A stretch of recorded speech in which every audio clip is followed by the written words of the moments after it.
Good day everyone, I am the Cadet Omo and I will introduce to you the two essential swimming techniques, a breaststroke and elementary backstroke.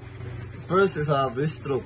Breaststroke is one of the four main competitive swimming strokes and is easily recognizable due to its unique frog-like technique.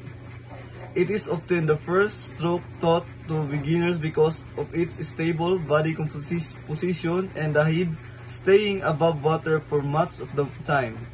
Unlike freestyle or backstrokes, breaststroke relies heavily on timing and coordination rather than sheer speed, making it both a technical and strategic stroke in competition.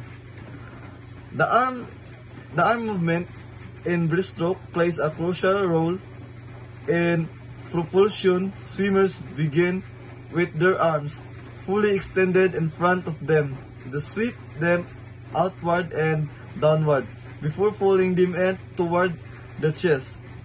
The motion creates a hair-shaped path and allows the swimmers to lift their head for a breath.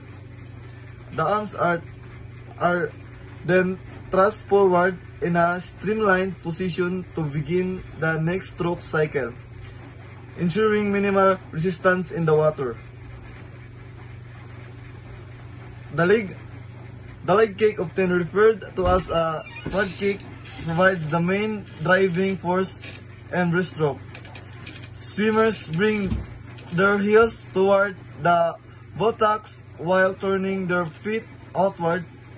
Then they push their legs backward and around in a circular motion, snapping them together at the end of the kick. Proper execution of the kick is vital as a powerful and well-timed kick and significantly enhance swimmer propulsion. And the elementary backstroke. Elementary backstroke is a basic swimming stroke that is easy to learn and often taught to beginners. It is a survival stroke designed for efficiency and risk, allowing swimmers to move through the water at a relaxed pace while conserving energy.